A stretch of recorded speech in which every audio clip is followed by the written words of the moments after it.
Hello friends, कैसे हो आप सभी लोगों का मैं अपने यूट्यूब चैनल फिजिक्स विद पवन दीक्षित पर एक बार फिर से बहुत बहुत स्वागत करता हूं।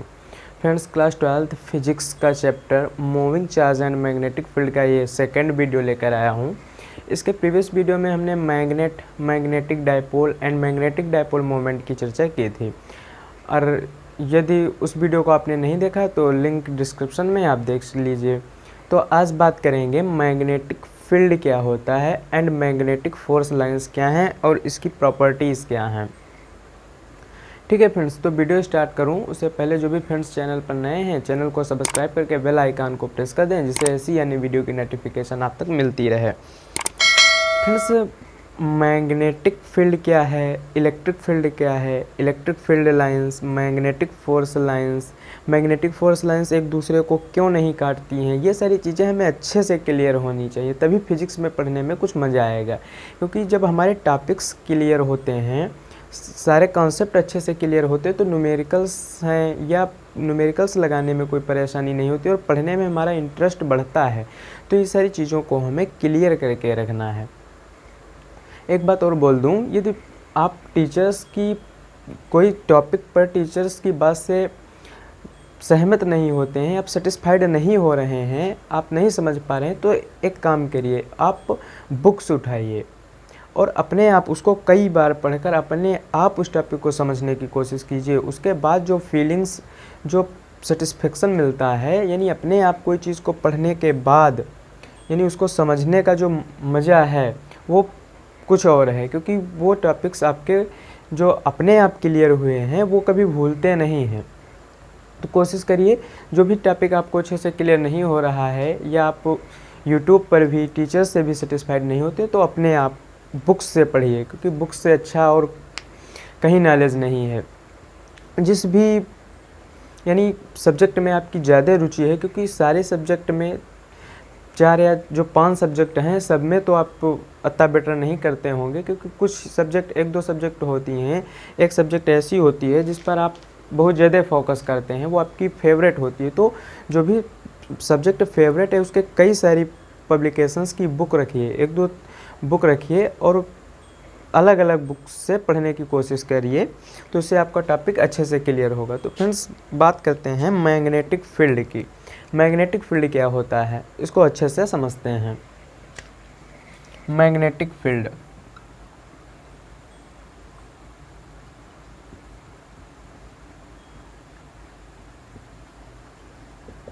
मैग्नेटिक फील्ड इसको आज समझते हैं।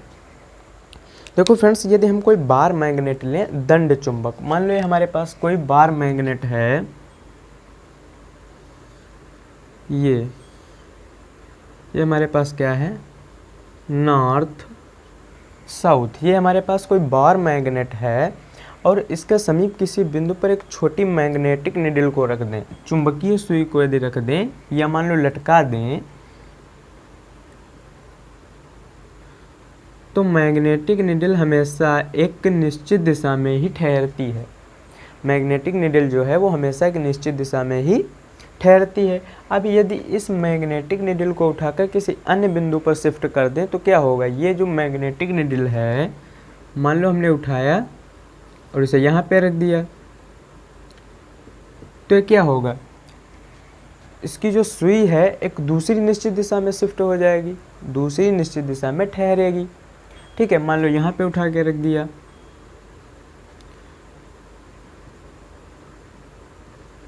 तो किसी अन्य निश्चित दिशा में ठहरेगी, यही तो कहने का सेंस ये है, आप देख रहे हैं कि इस बार मैग्नेट के समीप इस मैग्नेटिक निडल पर एक बलाघूर्ण आरोपित हो रहा है, यही तो है।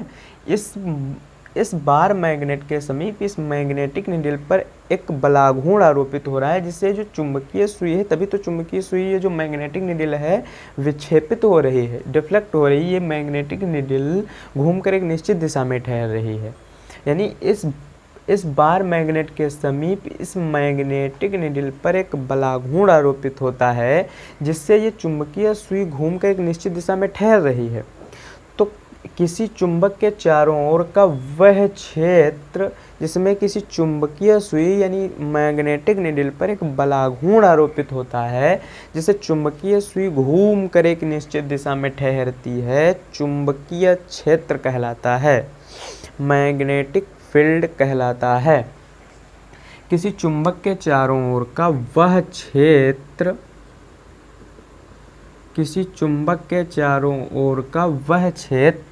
जिसमें चुंबकीय सुई पर एक बलाघूर्ण आरोपित होता है, जिसे चुंबकीय सुई घूम कर एक निश्चित दिशा में ठहरती है, मैग्नेटिक फील्ड कहलाता है।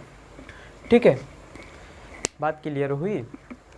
ये यूं कहें, किसी चुंबक के चारों ओर का वह क्षेत्र जिसमें चुंबकीय सुई विक्षेपित होती है, चुंबकीय क्षेत्र कहलाता है। The region around a magnet in which magnetic needle starts deflecting is called magnetic field.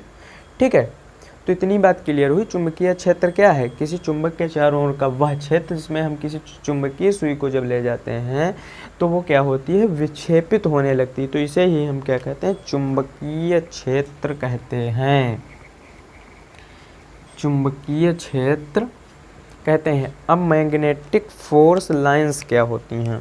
Magnetic force lines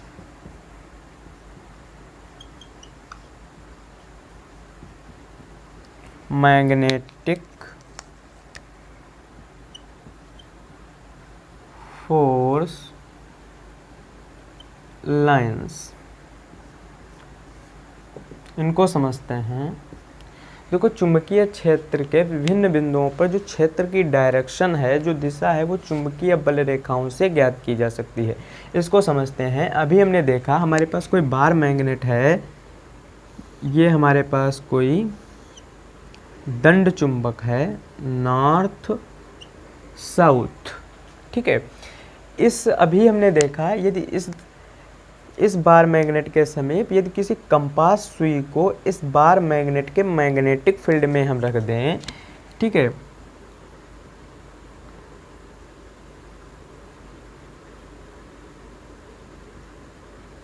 यदि इस बार मैग्नेट के मैग्नेटिक फील्ड में कोई कंपास सुई को रख दें तो क्या होगा? क्या होता है कि ये जो सुई है, कंपास सुई रख दें तो ये जो मैग्नेट, इसकी जो चुंबकीय क्षेत्र की जो सुई है एक निश्चित डायरेक्शन में ठहरती है। अभी हमने देखा कि जो इसकी सुई है एक निश्चित दिशा में ठहरती है। जैसे जैसे इस चुंबकीय सुई को क्षेत्र की दिशा में चलाते हैं, सुई के ठहरने की दिशा जो है वो निरंतर बदलती रहती है। यहाँ पे रखेंगे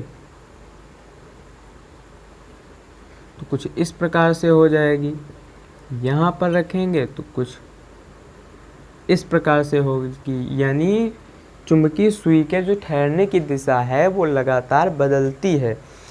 तो इस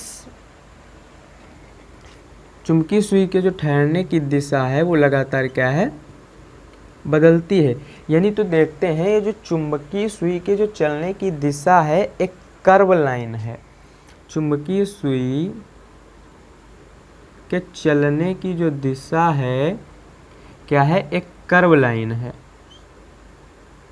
इस प्रकार से चुंबकीय सुई के जो चलने की दिशा है देखा गया है एक कर्व लाइन है। तो इस कर्व लाइन को ही चुंबकीय बल रेखा कहते हैं। इस कर्व लाइन को क्या कहते हैं? चुंबकीय बल रेखाएं कहते हैं। यदि हम कंपास सुई को रखते हैं और उसको विभिन्न स्थानों पर रखते हैं तो चुंबकीय सुई के जो ठहरने की दिशा है वो लगातार बदलती है। और अब यदि हम देखें तो चुंबकीय सुई के जो चलने की दिशा है एक कर्व लाइन बनती है। तो इन कर्व लाइन को, इन वक्रीय रेखाओं को ही हम क्या कहते हैं? चुंबकीय बल रेखाएं कहते हैं। क्या कहते हैं? ये इनको क्या कहते हैं? इनको क्या कहते हैं? चुंबकीय बल रेखाएं कहते हैं। तो इतनी बात क्लियर हुई। चुंबकीय बल रेखाएं किसे कहते हैं? ये होती हैं चुंबकीय बल रेखाएं। अब इनकी प्रॉपर्टीज़ की बात करते हैं। इनकी प्रॉपर्टी क्या होती है?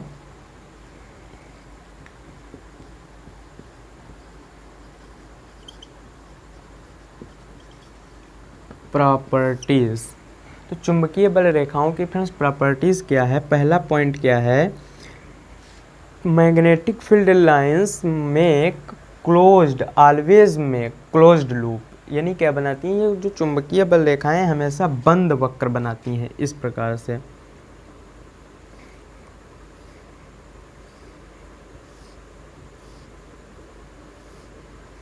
इस प्रकार से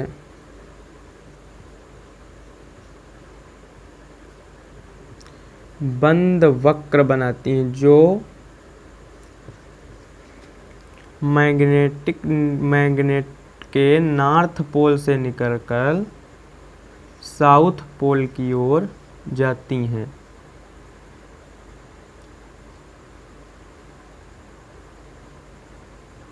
नॉर्थ पोल से निकलकर साउथ पोल की ओर जाती हैं।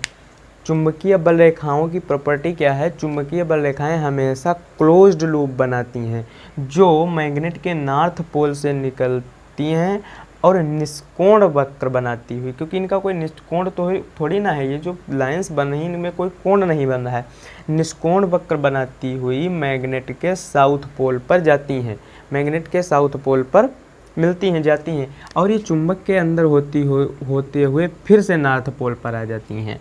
इसलिए इन मैग्नेटिक फील्ड लाइंस का ना तो आदि होता है और ना ही अंत होता है।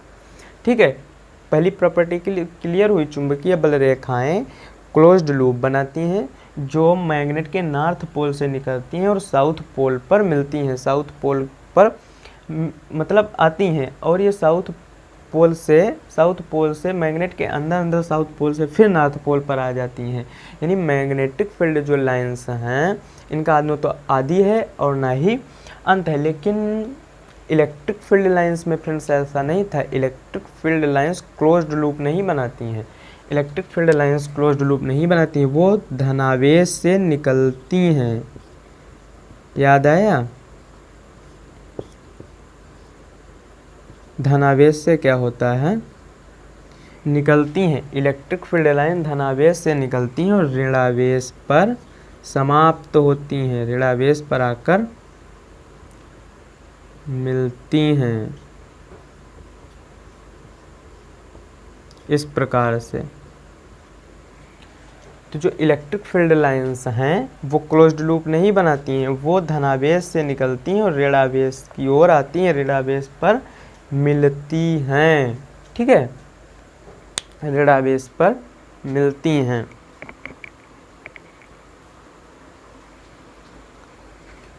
तो ये फर्स्ट प्रॉपर्टी क्लियर हुई। सेकंड क्या है,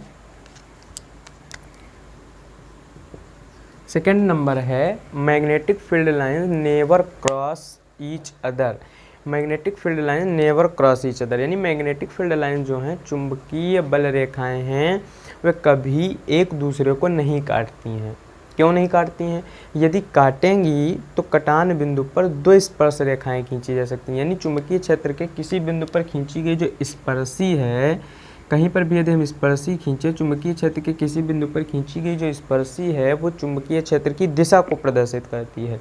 मान लो यहाँ पे इस प्रकार से दो चुंबकीय बल रेखाओं ने ऐसे काट दिया इस पॉइंट पर, तो चुंबकीय बल रेखाओं ने यदि इस पॉइंट पर काटा है तो इस पॉइंट पर दो स्पर्शी खींची जा सकती हैं, ऐसे ऐसे, इस पर दो स्पर्शी खींची जा सकती हैं जो दो चुंबकीय क्षेत्र की दिशाओं को प्रदर्शित करेंगी, जो कि असंभव है।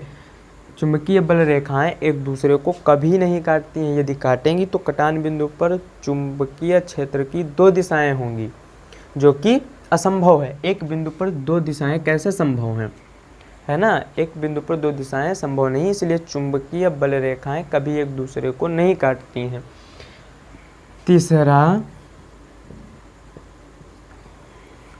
तीसरा क्या है फ्रेंड्स, इस मैग्नेट के ध्रुवों पर चुंबकीय क्षेत्र प्रबल होता है। ध्रुवों पर चुंबकीय क्षेत्र क्या होता है, प्रबल होता है, तो वहाँ पर चुंबकीय बल रेखाओं की संख्या ज़्यादा होती है, घनी होती है, और जैसे जैसे ध्रुव से दूर की ओर जाती हैं इन चुंबकीय बल रेखाओं, यानी जो क्षेत्र की तीव्रता है वो कम होती है, क्षेत्र की तीव्रता कम होती है, यानी चुंबकीय बल रेखाओं की जो संख्या है वहाँ पे दूर होती है, विरल होती है।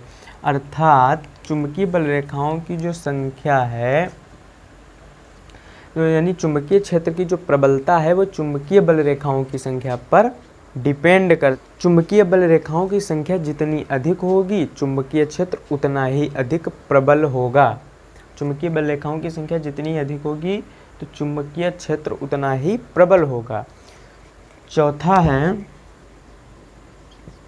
चुंबकीय बल रेखाओं के किसी बिंदु पर यदि हम स्पर्शी को खींचते हैं, चुंबकीय बल रेखाओं के किसी बिंदु पर यदि हम स्पर्शी को खींचें तो वो चुंबकीय क्षेत्र की दिशा को प्रदर्शित करती है। तो चुंबकीय बल रेखाओं के किसी बिंदु पर खींची गई स्पर्शी चुंबकीय क्षेत्र की दिशा को प्रदर्शित करती है। तो ये थी कुछ इसकी properties, magnetic field and magnetic force lines.